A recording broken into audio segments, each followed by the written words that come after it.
wabarakatuh. Waalaikumsalam warahmatullahi wabarakatuh. Nah, panggil saja Kak Indri. Umur kan tidak terlalu jauh.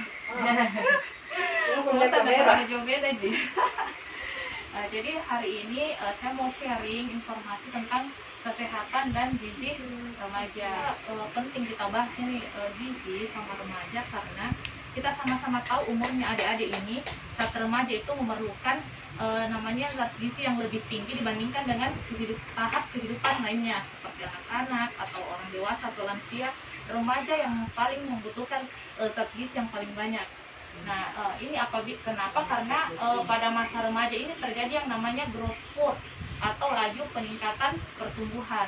Nah, ini makanya kita harus zat gizinya itu harus lebih tinggi diberikan supaya pertumbuhan sama perkembangannya bisa optimal.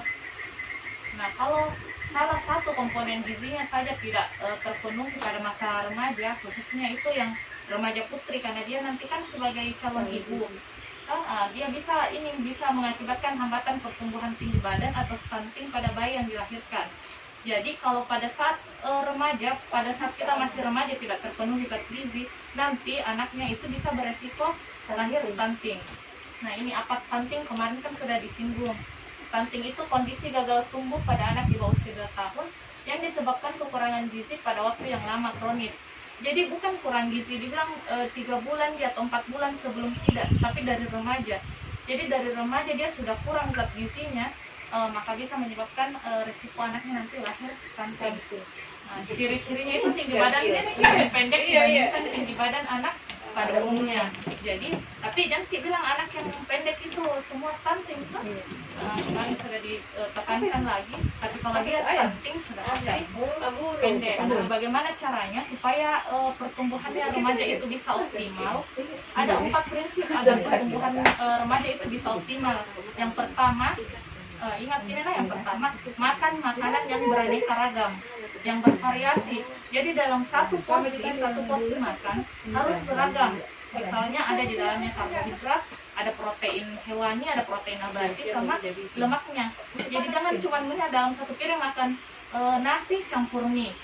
Itu kan sama-sama di karbohidrat, sama-sama karbohidrat. Jadi usahakan dalam satu porsi makan itu bervariatif. Dalam kita makan jadi ada sayur, ada ikan yang lemaknya, kemudian ada karbohidratnya seperti itu. Kemudian selain makanannya yang beraneka ragam, lakukan juga aktivitas fisik. Nah, aktivitas fisik ini seperti olahraga yang ringan. Jadi kita olahraga pun harus menyesuaikan juga dengan kondisi fisik kita. Jangan sampai misalnya kita orang jantungan mau lari yang yang lama atau olahraga yang keras, jangan. Jadi sesuaikan juga dengan fisiknya kita. Yang penting melakukan aktivitas fisik kita yang ringan tiap hari. Jadi menyapu itu juga sudah termasuk aktivitas fisik. Jangan cuma rebahan, kalau anak remaja sekarang rebahan juga. Yang kedua itu harus hidup bersih dan sehat. Biasakan untuk cuci tangan sebelum makan, kemudian makanannya dijaga supaya tidak lalap, tidak dihinggapi sama lalat, kemudian tidak merokok ataupun juga menghirup asap rokok. Dan yang ketiga, memantau berat badan. Jadi ini penting. Kalau bisa tiap bulan kita harus pantau berat badan apakah ini berat badanku normal, naik lagi gemuk atau terlalu kurus, itu perlu dipantau. Bagaimana caranya? Sekarang kita coba menghitung berat badan idealnya kalian, apa termasuk normal, apa termasuk gemuk atau kurus. Nah, bagaimana caranya? Nah, ini rumusnya. Berat badan dalam ukuran kilo dibagi dengan tinggi badan kuadrat dalam ukuran meter. Jadi kalau misalnya siapa tadi nama Kak? Mutia. Mutia, berat badannya berapa? 48. Dibagi tinggi badannya? 150. 150 tapi dijadikan satuan kan sentimeter, dijadikan meter berarti lagi 100, jadi 1,5. Jadi caranya 48 dibagi 1,5 kuadrat. Tahu kita hitungnya? Tahu ya? 1,5 kan ada kalkulator saja. Sekarang kita bisa tahu apa-apa, jadi jangan kayak sok-sok diet kalau ternyata normal gitu. Iya. Biasa kan kalau remaja, iya kalau remaja kan biasa gitu, jangan di remaja semua perempuan saya "Ih, gemuk kayaknya gemuk, padahal orang lain lihat tidak gitu.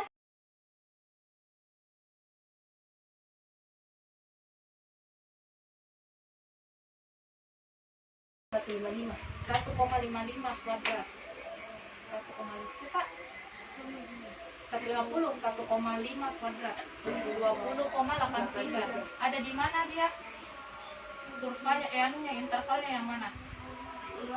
Ya, sini berarti normal. Oh, berat badan tak tiap bulannya toh. Jadi kalau ada juga teman-teman remaja tak yang biasanya dia bilang, ih bayinya kegemukan ke diet atau apa yang sok-sok mau diet itu ya. Kita kasih tahu dong, ih bagus nih berat badan tak sudah normal nih atau ideal, jangan lagi diet. Apalagi kalau remaja itu tidak bagus orang kalau diet.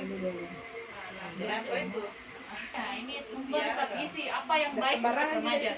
Ini kita perhatikan, apalagi tadi ada kan, supaya tambah bagus berat badannya nih. Perhatikan ada sumber zat gizi yang baik untuk remaja. Yang pertama ini sumber energi.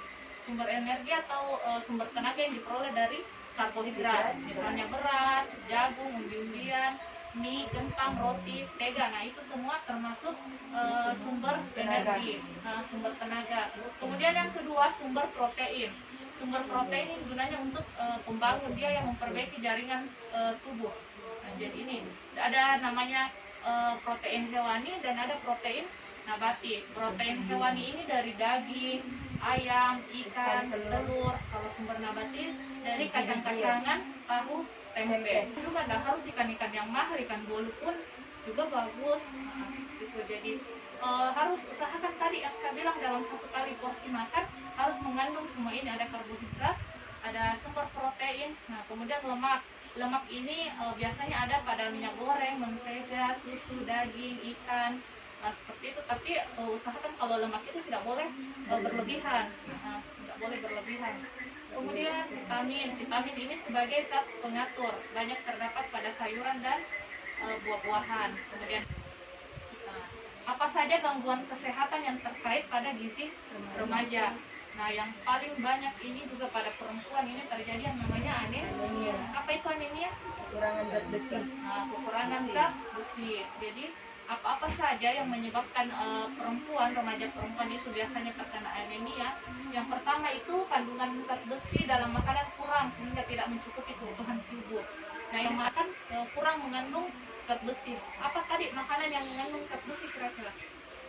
Yang banyak mengandung zat besi. Bayam, brokoli, telur juga, daging itu daging merah orang istilahnya seperti hati sapi, hati, kemudian daging sapi, daging ayam seperti itu sangat tinggi zat besinya. Kemudian yang kedua, kenapa bisa perempuan anemia? Karena perempuan mengeluarkan haid sehingga zat besi pun ikut terbuang. Nah ini juga kenapa perempuan bisa anemia, karena perempuan itu tiap bulannya menstruasi. Kemudian karena diet yang berlebihan. Ini kalau dia diet berlebihan pasti kecukupan gizinya kurang. Kemudian infeksi cacing yang berlangsung lama sehingga menyebabkan perdarahan pada dinding usus. Kemudian selain itu anemia juga disebabkan karena adanya perdarahan atau sel darah mudah rusak dan gangguan pembentukan sel darah. Apa saja gejalanya kalau remaja itu terkena anemia? Yang pertama itu dia mudah lelah, kemudian sulit tidur.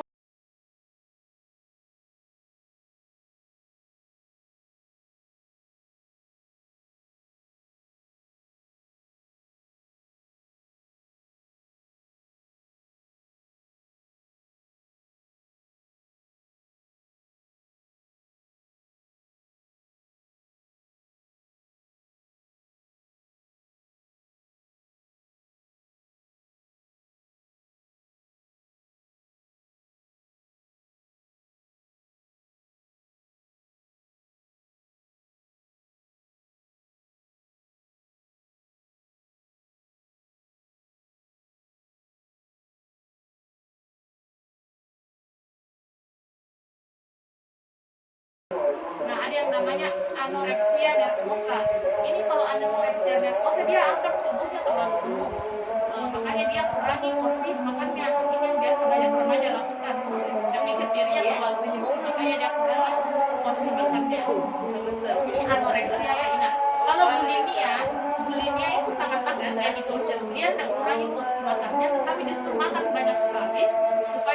muntahkan, dia keluarkan dengan cara dia masukkan jaringan, dia cengkok itu supaya keluar semua ceritanya apa yang dia makan.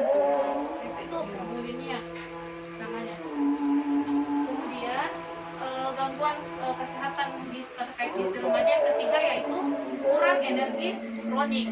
Artinya ini terjadinya kekurangan kalori, protein yang menimbulkan gangguan kesehatan. Apa saja gejalanya? Itu lelah berkepanjangan, sulit berkonsentrasi, dan daya ingatnya menurun. Lanjutnya, nah ini tadi kalau kita merasa gemuk, mengalami sedikit kelebihan berat badan, dapat menguranginya itu dengan cara mengurangi makan makanan yang kecil atau cemilan. Yang kedua, menghindari yang manis-manis seperti kue, jus, dan soft drink. Kemudian yang ketiga, jika merasa lapar, cemilan dapat diganti dengan buah atau sayur-sayuran. Dan ini cara diet yang benar sebenarnya. Bukannya dengan mengurangi apa lagi namanya porsi makannya kita, variasinya itu, tapi justru mengurangi yang ini saja, mengurangi makan makanan kecil, menghindari yang manis-manis, kan aktivitas yang bervariasi, berolahraga secara teratur, tidak merokok, menjauhi nafsa, melakukan kegiatan ekstrakurikuler dan aktif melakukan kegiatan kepemudaan di masyarakat. Dan ini lebih bagus kalau kita melaksanakan seperti ini daripada dietnya salah. Jadi remaja nggak boleh dulu diet karena kita lagi persiapkan gizinya kita untuk hamil nantinya. Nah ini untuk pola hidup bersih dan sehat ya. Sebelum kita masuk di sini, saya mau lagi kita tuliskan 5 kebiasaan perilaku yang baik, perilaku sehat sama tidak sehat yang kita tahu. Nah, 5 perilaku sehat dan 5 perilaku yang tidak sehat. Misalnya merokok itu sehat tidak? Tidak. Misalnya kayak gitu. Yang baik perilaku sehat misalnya olahraga. Jadi tulis ya supaya kalau ingat. tulis Dan 5. saya mendengarkan maksud dia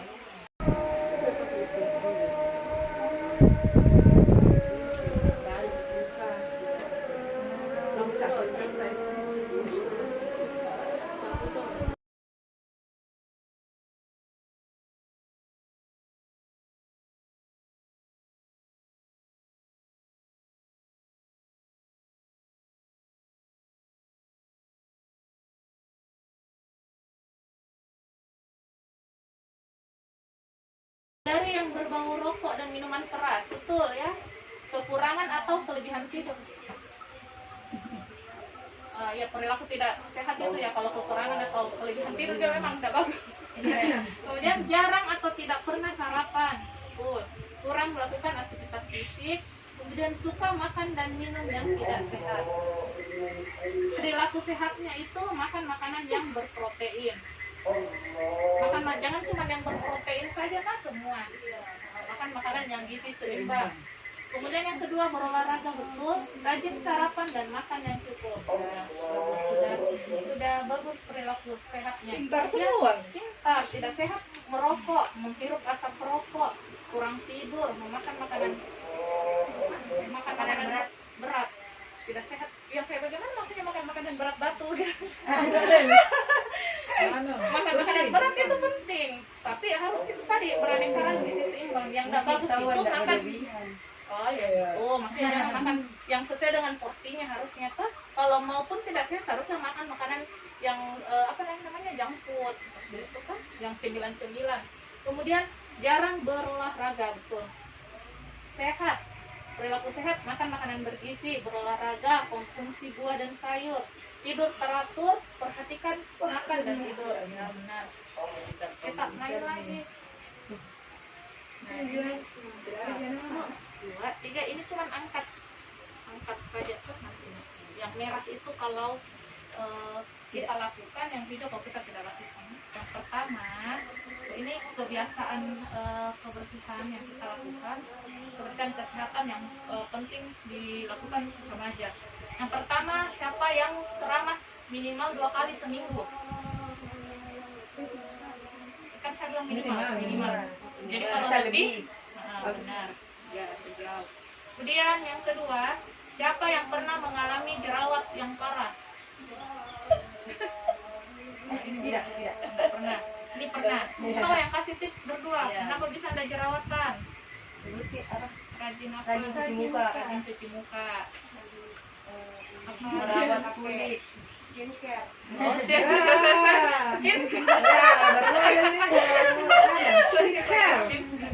Nah, ya gitu ya. Jadi untuk sebentar ada pembahasannya setelah ini. Kemudian siapa yang menggosok gigi setiap sudah makan dan sebelum tidur?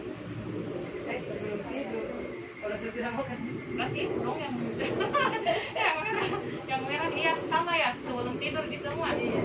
Nah, ya. Kemudian yang keempat, siapa yang merawat giginya setiap 6 bulan sekali ke dokter gigi? Nah, pasti jarang ini, jarang. Kalau biasanya kalau tidak bermasalah giginya tidak sakit pasti tidak ke dokter gigi. Nah, jarang. Kemudian siapa yang merasa dirinya bau badan saat berkeringat? Aku berterang. Ya, kalau remaja wajar, betul. Remaja kalau pas kita lagi remaja wajar. Kemudian siapa yang setiap keluar rumah pas lagi terik matahari menggunakan hand body yang tinggi SPF-nya atau pakai krim yang sunblock kalau keluar rumah? Pakai sunblock semua? Betul.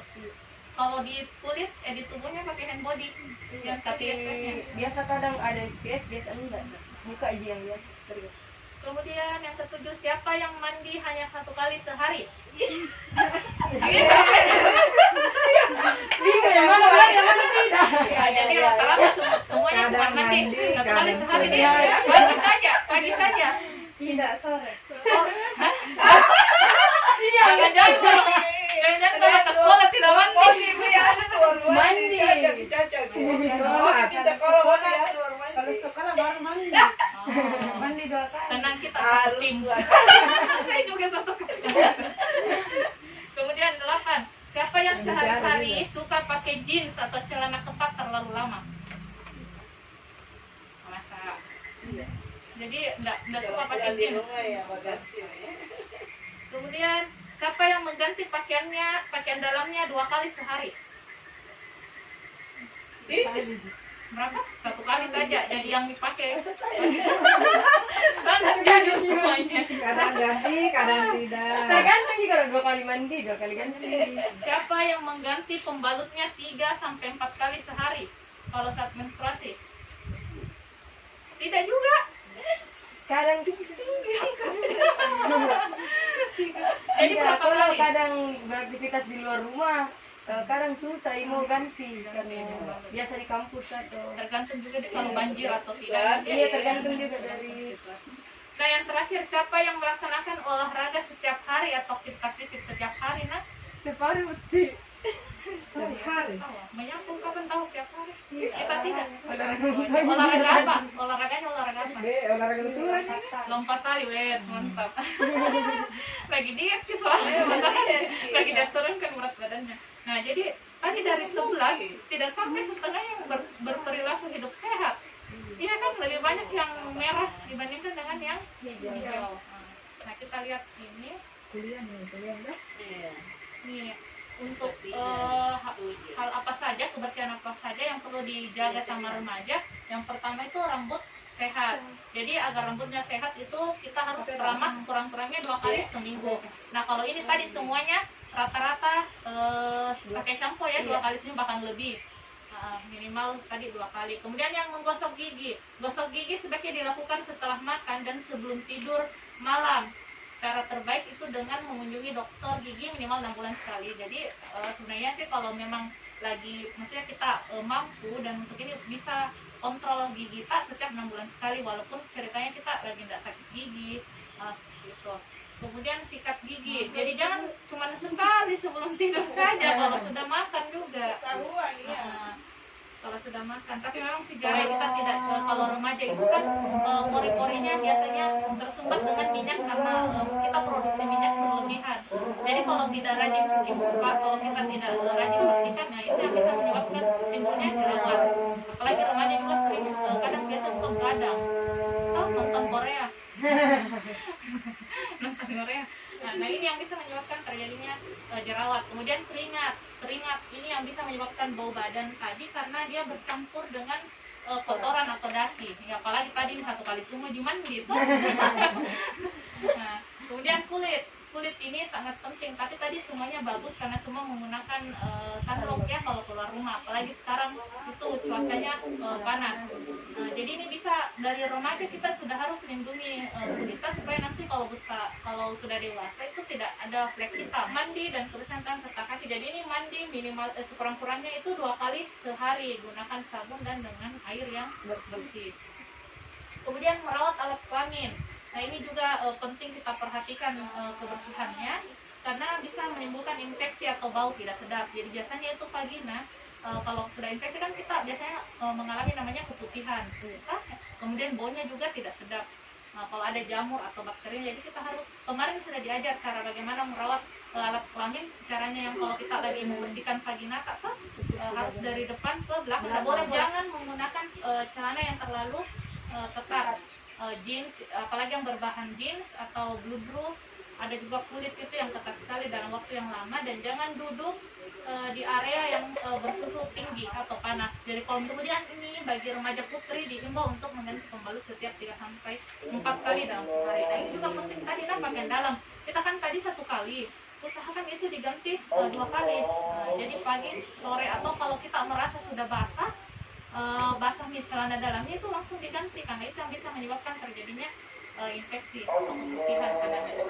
Kemudian kebersihan pakaiannya juga harus diganti dengan baik ya, dicuci. Kemudian jangan sudah dipakai digantung kemudian dipakai lagi, lebih baik langsung cuci saja.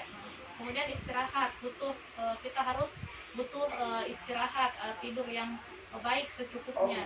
Kemudian yang terakhir yaitu melakukan olahraga, aktif melakukan olahraga. Siklus stunting itu dimulai sejak kita remaja putri untuk bisa memutus mata rantai stunting. Jadi peran aktif menjadi satu hal yang penting. Remaja itu harus jaga asupan gizinya karena dia yang akan menjadi calon ibu. Status gizi ibu akan berpengaruh pada anaknya.